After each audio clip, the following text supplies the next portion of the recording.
Hi everyone. I am not doing the intro or the outro anymore because A, I just don't feel like it. B, there's too many words that I don't need to say. And C, I don't think it's necessary at this point. And I'm sure that you guys are tired of listening to that too. So, where do I start? So today I wanted to talk about being a runner. And I am definitely not fucking talking about running for exercise because I don't do that. That's not fun for me. But I thought about this the other day. What was I doing? I was hiding. So I don't remember right now. But I remember thinking to myself, I have to do an episode on this because am I the only one that does this? Is this, once again, it's unique thinking.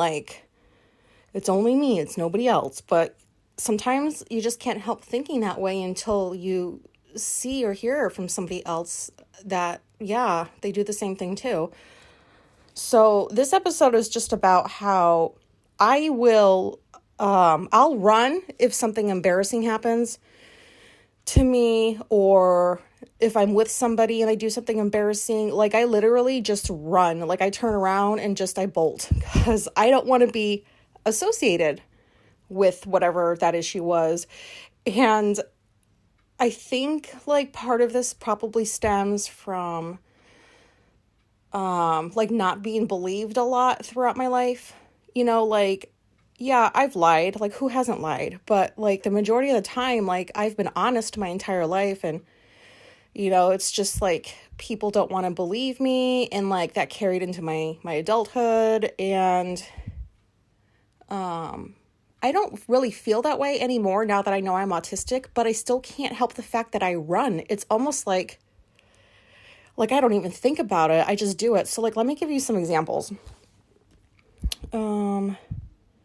So there has been a handful of times that when we drive anywhere, my wife always drives. We always take her car.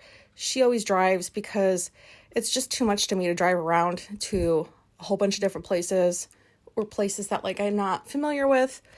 So that being said, sometimes she just stops in the middle of the road, or won't she'll stop at a stop sign, but then just sit there while she's trying to figure something out. And there's people behind us wanting to keep driving.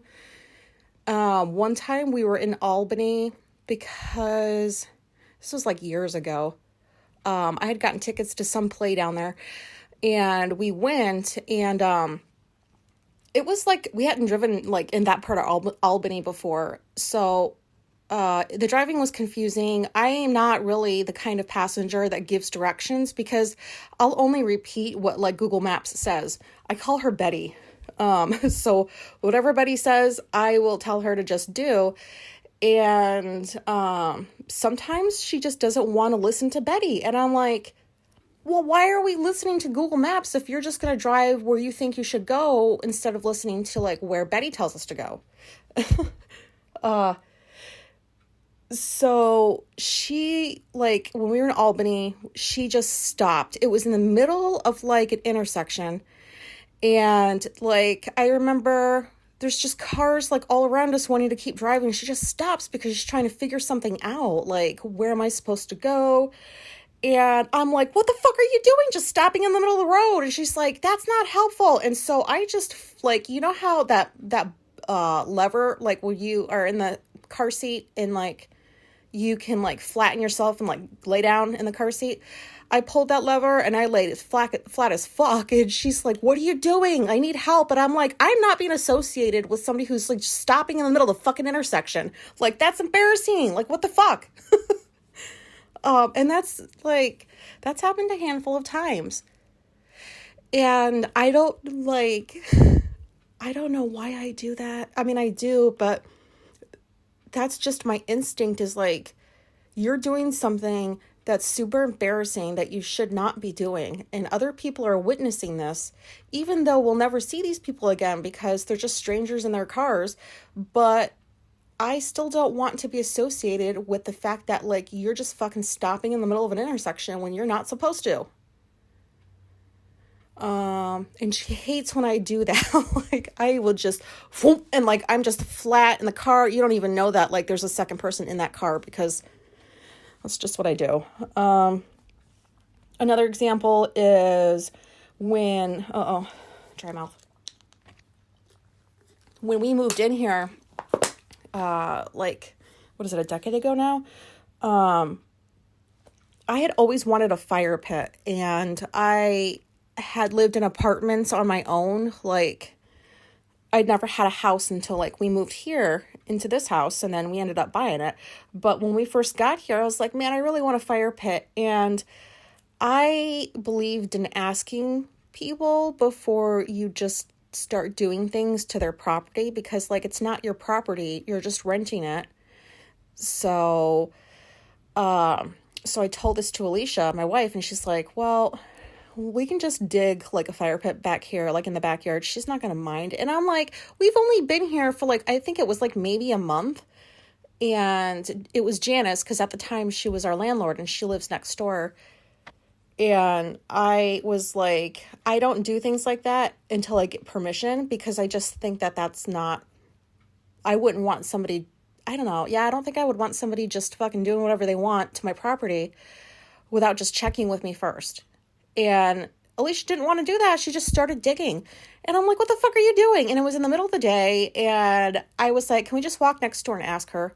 And she was just digging away. And after like 10 minutes, I hear Janice come out of the side door in her house. And she's like, hey, girls. And I ran to the fucking back door and went inside.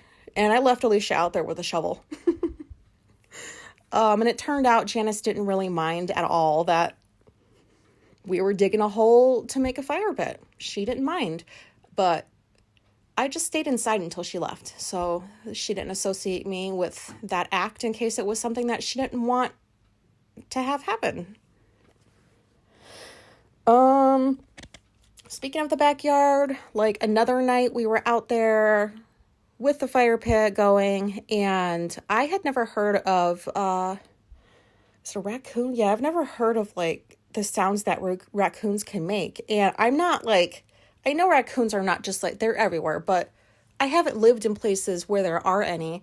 And so I didn't know what they sounded like. And it was like just pitch black back there, except for the fire. And I started hearing this growling, like, I don't know, like fucking growling. And I remember thinking, oh my God, monsters are real. And I ran to the back door and I fucking ran inside and left my wife there. Oh, what a dick thing to do. But like, I just ran and she's like, thanks for abandoning me. But like when we were like, she didn't seem that bothered when she heard it. And it turns out because she knew it was a raccoon, but I don't know. It was just really scary. It was dark. We have trees in our backyard. It came from up in the trees. I didn't know anything that was up in the trees that sounded like that. So I ran. Yeah, I probably like, I mean, if it was a legit dangerous situation, I don't think I would abandon my wife, because no, I really wouldn't. But like, you know, she didn't seem that, I don't know, the growling didn't bother her. But anyways, so that's an example. Another one is like most places, like where you work, you get inspected by something.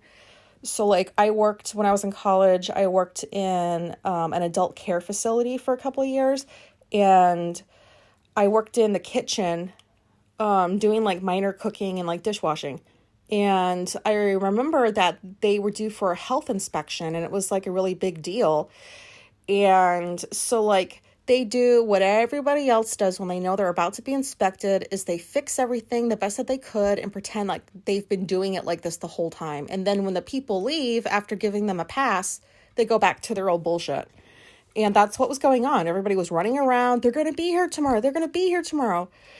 And I had to work and I needed the money because I was broke and I was in college. And I remember just dodging them. Every time I saw like one of the, like there's like 2 or 3 of them, I would run. Not literally run, I would walk really fast. I would just turn around and bolt. Like they didn't even know what I looked like. That's how quick I turned. because my fear is like an inspector or whatever they're called will stop me and ask me questions and I won't know the answers because I did not know a whole lot of answers about kitchen protocol. Like I knew, how do I say this?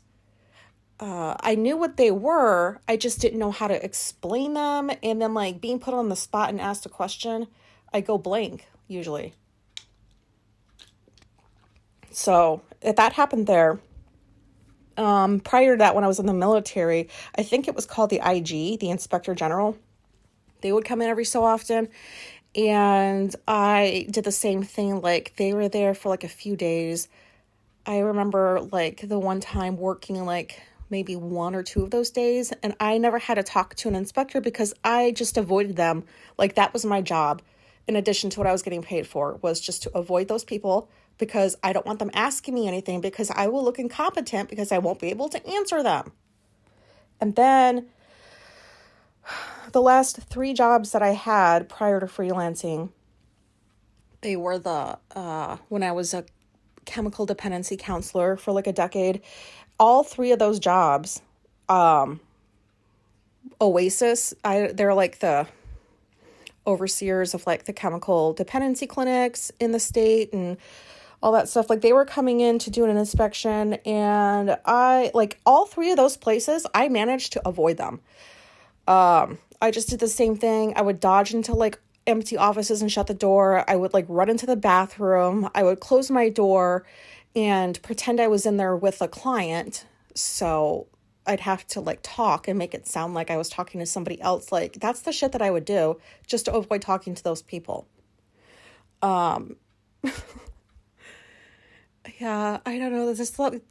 I think that was the scariest thing outside of like the fucking toxic work environments I always found myself in. It's just the scariest thing is like being inspected and then like having somebody ask you questions and like you're just blanking and you're looking like a dumbass in front of them, in front of your coworkers. I had a reputation to maintain because like outside of that, people knew like I knew what I was doing. I was good at what I did, but none of that mattered because I still was like, they'll think I'm dumb if I can't answer these questions or do this thing that the inspectors are asking me to do. So, another example of running, I was in kindergarten and it was like, yeah, I think it was kindergarten. And I pulled the fire alarm at school 3 different times and I got away with it the first 2. I remember like the teacher, like I liked to be by myself. Now I know why, but back then I just wanted to play by myself and I didn't want to play with the other kids. And the teacher kept like trying to get me to, she's like, go sit over here, like, go play with these kids. And I didn't want to. So I would pretend that I'd have to go to the bathroom and then I would just wander around for like 5 or 10 minutes. Which thinking back, it's a little strange that like, I mean, the halls were empty. Everybody was in their classes and you just see some random, like, how old was I? Like 5 or something? Just roaming the halls. So I did that and I was like, if I pull this fire alarm, then I don't have to go back to class and be forced to sit with kids that I don't want to sit with. So I pulled the alarm and I would just run. I never got caught those first 2 times because like I would just run straight to the bathroom. And then when like a minute has gone by, I would come out like, oh my God, what's going on? And then I would like run with the other kids or walk outside with them. The 3rd time I got caught because when I went to flee to the bathroom, a teacher saw me. She saw me actually pull the fire alarm. And so that's when that stopped. I remember like being in like, it had to have been the principal's office with like my mom. And I remember him saying to her, kids do this kind of stuff because they want attention and maybe they feel like they're not getting enough. And I was just like, yeah, nope, that's like not at all why I did that. But I was a kindergartner, like whatever. Let's see. I think I talked about how I quit Family Dollar before. When I was in college, that was another job that I had. I this was the second Family Dollar I worked in because the first one transferred me. And so I was working, I'm pretty sure I talked about this, but just in case, I was working with like just some bitches. Like they were all just fucking bitchy women except for like maybe one. And they had been giving me a hard time there. Like I had been there for like, I don't know how, I'm not good with time, like a couple months maybe, I don't know. And we were getting ready to close, and I was like, where are they? There's like two other people, and I just walked to the back of the store, and I heard them like on the other side of like an aisle, like mentioning my name and that I'm a bitch. And I stood there and listened for like 30 seconds or so, and I was like, well, I'm in this store, like they know I'm working. They're not even trying to be quiet when they're talking about me. And I wasn't a bitch. Like, I really wasn't a bitch. I just like, I don't like gossiping. I don't like going to a job and just not doing my job and chatting with somebody. Like, that's not what I get paid for. I don't feel right about that. And apparently that made me a bitch. So that was the last straw. When I heard them talking about me, I just went up to the cash register. I took a piece of paper. I wrote, I quit. I put it on my register and I left. And I didn't go back. Not a good thing to do. However, that was my first job outside of the military. And in the military, you can't just do that. You cannot call in and say you don't feel good because you have to go get a no every single time. Like you can't quit the military. There's a whole process. Like once you're in until like you really fuck up and they kick you out. And so that I was like, well, this is the first time I get to quit and not get in trouble for it. And it felt great. Moving right along to, these are like, I wrote a little list. These are things I do, that I probably shouldn't. So anyway, let me just give you these examples. So one time I was at the store called Hannaford's, and I have no idea if like stores in this state are like countrywide or like, well, I don't pay attention to that stuff. So if you're in other countries listening, I'm really sorry. I just don't know a whole lot about a whole lot. But I was in this store at Hannaford's years ago. And I remember turning a corner and there was this huge beer display. Excuse me, sorry. There's this huge beer display that I just accidentally ran into, and it was the whole thing. Bottles were falling, beer was pouring out. I was like, oh my God. Like, and I remember thinking, I can't pay for all this that I broke. And I just left my cart, which I was almost done with shopping. I remember I left it. I just abandoned the cart and ran out of the store and drove away. And I never went back to that store. I would just get too afraid that they'd be like, there she is. That's the one that knocked over the beer display. You better go arrest her. And I don't know. That probably wouldn't have happened, but that's what I thought. Anytime, I'm sorry, this is like, sounds like something a 15-year-old boy would say, but like, if I smell a fart in a store, I am bolting. I will run. And like, even with masks, like I'm still one of those people that wear my mask because my immune system, like throughout my life, like it wouldn't take much to like get me sick. And I really don't. I haven't gotten COVID yet. And I would like to keep it that way. But sometimes I can still smell a fucking fart through my mask. And I'm like, what the fuck, man? Like, why do I have to smell it like that? Like it's that strong. So if I do, I run because I don't want to be seen by anybody in that aisle associated with that smell. I mean, really, this can't be me that just does this. If I am in the store with somebody that breaks something, I run. I did not do this the last time my wife dropped something. I actually didn't run. I went to go look for somebody to help clean it. But that was like the only time, because every time before that, like I'd be in stores with people, they would accidentally knock into something. And I get it. I did it with the beer display. But when they did it and it would fall and break and the customers around would be looking, I would just turn around and run because I do not want to be associated with that spill. Like saying this out loud really makes it sound like ridiculous, but I don't know. I mean, it's kind of funny. One time what was I doing? I don't remember what store I was at. I don't remember. I just remember the situation. And the situation was I went up to the register to pay for my stuff. Oh, dry mouth. You're probably thinking, like, why does she only drink water a couple times throughout? She's got dry mouth every fucking 5 seconds. But anyways, I was in a store. I went to go pay for my stuff. And when I went to use my debit card, it did not work. And I tried a couple of different times and it did not work. And it was so fucking embarrassing. Like, you don't want to be that person. What ended up happening, I found out, was like, the bank, I don't know if they still do this, but like the bank I'm with years ago, they would do this thing where like if they noticed like charges that were coming from places that they didn't usually come from, like for example, if I went to like New Zealand or something, well, that's probably an extreme example. Maybe if I went to like another state, they would put a hold on my card and not even tell me that they fucking did it. They would just put a hold on it, wait until I called, and then they were like, okay, we just wanted to make sure it was really you making those purchases and that you weren't being like, somebody else wasn't like using your identity or something. And I'm like, what the fuck? Like, don't fucking do that to people, because stuff like that happens. And I don't carry cash on me. I just don't. Like, we have cards. I don't want to sit there and have to count out money because I'm not that great at counting.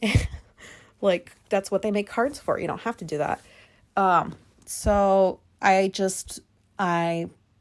ran. I left everything there. I just ran and I never went back to that store. I don't remember which one it was, but I remember when I do those things, I won't go back, because I'll assume that they'll know, like they'll have been looking for me, and then they'll see me and be like, there she is. One time, oh my God, I'm really like, I should not have done this. And I was in the military and I was deployed, and it was my very first deployment. And the job that I had took place like during the day. It was like the job that like I went into the military for. And so they decided that they wanted to recruit people to do like night patrols. And I'm like, they didn't have very many, they're called like military police or security forces. They didn't have as many of those there that they needed, because I think like a plane got delayed or something. It's like they had sent a whole bunch out. They were waiting for more to come in. They needed to do like patrols and stuff. And that meant like going off the base, and like who knows how long you would stay out for. And I didn't know any of those people. And I hid in my dorm. So it's like this huge, like think of like a hangar. It's not that big. It's like, I don't know how to explain it. You're in this like hangar type building, and each room is sectioned off with like, that's like cubicle, like that's stuff that you would use at cubicles for those offices that have all those people. That kind of stuff would be dividing the rooms, and then you would have a curtain as your door. So like you could hear everything. But there was a female dorm and a male dorm. And they came looking for me in the female one, but it was men that were looking for me, and they couldn't come in. So I just was in my bed hiding with the lights out, and they were yelling my name, and I didn't say anything. Like they were getting pissed, but they weren't allowed to walk in there without like a female escort, and there wasn't any. So I just stayed there the whole rest of the fucking night. Because it wasn't even like time for sleeping. It was like, I don't remember what time it was, but I just stayed there, and like I knew I was going to get talked to the next day, and I did. And I don't remember what I said. I probably gave them some like lie, but don't do that. Like, I mean, I went into the military for a reason. I should have done like the stupid fucking patrolling, but then at the same time, I was rebellious because I did not like being told what to do. And I'd had enough of that at that point that I just didn't feel like doing it. And like, you can't really do stuff like that when you're in the military. That's why I'm not in anymore. It's like a fucking cult. And I'm sorry if you think that that's disrespectful. If you were in the military or are in the military, I'm not trying to be like a dick. I just feel like I was trapped in the military for 5 years. That's a whole other episode. But anyways, that's what I did when I was in the desert one time. And then the last example I have, I mean, there's so many, but this is just what comes to mind. I don't know if this counts as running, but we ordered out one night. I think we either ordered like Chinese or like ice cream. I don't know. We ordered something, and before it got here, like my wife needed something. So I went across the street to Walgreens, and I was there for like 5 minutes, and then I came back with the thing. And this is at night. It was dark out. So I'm driving down my street, and I see the delivery car driver just get out of their car, and they were not parked in our driveway. They were on the side of the road. So I could have just parked in my driveway and met them and gotten the stuff. But no, I saw them and I just kept driving and I went around the block, and I came back. They were still there. So I just went around the block again until I came back and there was no delivery driver. And then I pulled into my driveway. My wife was like, "What took you so long?" I was like, "Well, this is what I did to avoid having to talk to somebody." Like, oh my God. I mean, this stuff is like, to me, it's fucking hilarious that I do shit like this, but like in the moments that they're happening, I'm not laughing. I'm just trying to figure out how to get out of the situation. I don't know. I'm a runner. I fucking run. Oh God. You know, and I don't think I can really sit here and say I wouldn't ever do that again, because I know I will. I know I will do it again. And that's okay, because you know what? If you don't see me at the scene, then I was never there. You can't say I did something or didn't do something because you never fucking saw me, which means I wasn't there when the issue happened. So I know that like I run because if I'm physically not there and people can see I'm not there, they cannot associate me with whatever the thing is that, I mean, this is so stupid. This is so dumb. Oh God. But it's funny too. Like, do you guys do this? Like, do you guys just run? I don't know. I haven't heard anybody that's autistic say that they do this. So once again, like I'm kind of in the dark here. So if anybody does this, if you're a runner, please let me know, because I just need some clarity here. I hope this episode was helpful. I hope there are some runners out there listening that are like, yep, I've done that too. And I didn't feel like doing like a complaining episode today, because I feel like a lot of the episodes I'm just like, I wish I wasn't like this. And I guess this one could fall into that category, but I am not really too bothered by the fact that I run or hide. Like, I don't care. I will just do it anyways. But that's all I've got for today. Thank you guys for listening. I really appreciate it. And goodbye.